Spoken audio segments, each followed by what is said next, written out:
గొయ్యి కూడా మడితో పుడిచిన పాపానికి పోలేదు. శ్రీశ్రీ గారు అన్నారు, ఏ యుద్ధం జరిగిందో, ఏ రాజ్యం ఎన్నాడుందో దాని గురించి దస్తావేజులు కాదు ఈ చరిత్రకు అర్థం. నైలు నది నాగరికతలో సామాన్య జీవనం ఎక్కడ? తాజ్మహల్ నిర్మాణానికి రాళ్ళెత్తిన కూలీలు ఎవరన్నది ముఖ్యమని. ఏ దేశ చరిత్ర చూసినా ఏముంది గర్వకారణం? మానవ చరిత్ర సమస్తం పరపీడ పరాయత్వం. ఏ దేశ చరిత్ర చేసినా ఏముంది?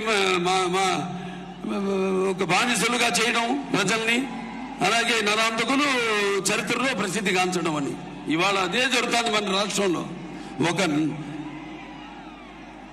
సైకో ఇవాళ శునకపు సింహాసనంపై, కనకపు సింహాసనంపై శునకమన్న రీతిలో ఇవాళ పెత్తనం చలాయిస్తున్నాడు ఈ రాష్ట్రంలో. ఓ వంద్యంతం లేదంటే ఇవాళ చంద్రబాబు నాయుడు గారు వేసిన బీజం హైదరాబాద్ లో ఐటీ అభివృద్ధి కానీ, సైబరాబాద్ కానీ, లేకపోతే గ్రీన్ఫీల్డ్ ఎయిర్పోర్ట్ కానివ్వండి, లేకపోతే ఫ్లైఓవర్లు కానివ్వండి, వీటిలన్నింటినీ మిగతా ప్రభుత్వాలు ఏమీ వాటి జోలికి వెళ్ళలేదు. అభివృద్ధి పదం, అభివృద్ధి అనేది జరుగుతూ ఉంటుంది. అది ఈ దేశంలో ఎక్కడైనా అభివృద్ధి జరుగుతుందంటే అది ఇక్కడ హైదరాబాద్. ఆ తర్వాత మన జగన్ని అక్కడికి ఒకసారి పంపిస్తే, ఓ ముఖ్యమంత్రిని వాడు చేస్తే విధ్వంసం, కష్టం, నష్టం అనేది ఎలా ఉంటుందో ఒకసారి తెలుస్తుందని మీ అందరికీ తెలియజేసుకుంటున్నాను. అక్కడే రాకముందే సరిహద్దుల్లోనే కాల్చిపారు దొబ్బుతారు అసలు రానికుండా. అంటే నేను అనేది ఏంటంటే అటువంటి ఒక ఉద్యమం రావాలి మీ అందరిలో. ఇవాళ మీ భవిష్యత్తు మీ చేతుల్లో ఉంది, మీ బిడ్డల భవిష్యత్తు మీ ఓట్లలో ఉంది, మీ యొక్క రాష్ట్రం భవిష్యత్తు మీ ఓటుల్లో ఉంది. అందరూ ఉద్యమించాలి. కులాలు మతాలు ఇవి కాదు. రక్తానికి జాతి లేదు, మాంసానికి మతం లేదు, చర్మానికి కులం లేదు, ఇవి కాదు మనకి కూడు పెట్టేవి. ఇవాళ అందరూ మన ఆంధ్ర రాష్ట్రం వైపు చూసి అభియానాలు చేస్తున్నారు, నవ్వుతున్నారు.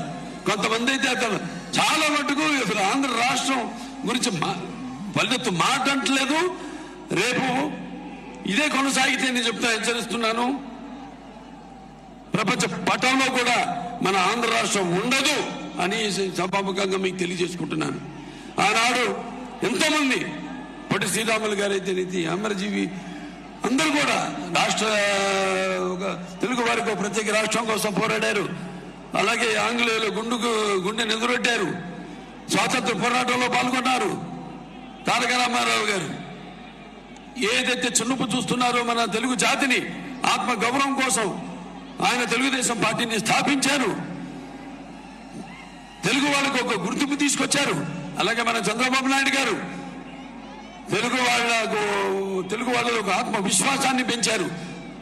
వాళ్ళ తెలివితేటలు ప్రపంచ వ్యాప్తంగా ఆయన తెలియజేశారు. మరి ఇప్పుడు పరిస్థితి వాళ్ళ చాలా దారుణంగా ఉంది.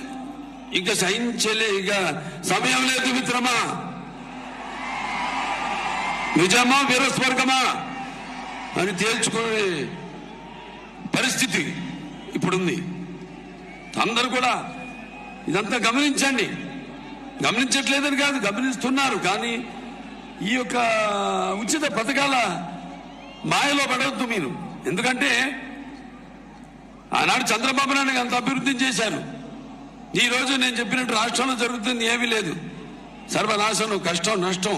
అది విద్యలో కానివ్వండి, వైద్యంలో కానివ్వండి, లేకపోతే గుడిలో కానివ్వండి, బడిలో కానివ్వండి, అన్ని విధాలుగా, అన్ని రకాలుగా ఈ రాష్ట్రాన్ని సర్వనాశనం చేస్తున్నాడు ఈ సైకో. వాళ్ళలో కూడా ఉంది, వాళ్ళ పార్టీలో కూడా.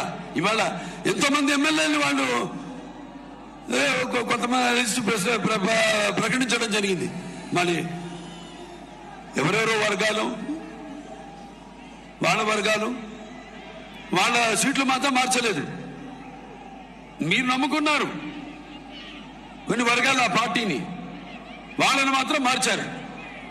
సో సామాజిక న్యాయం ఎక్కడ జరుగుతుంది అని నేను ప్రశ్నిస్తున్నాను.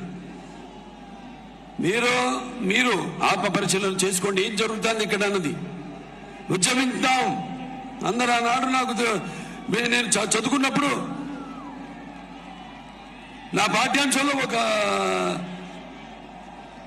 ఫ్రెంచ్ మహారాజు లూయి ద 16th ఇలాగే ఈ పిచ్చోళ్ళకి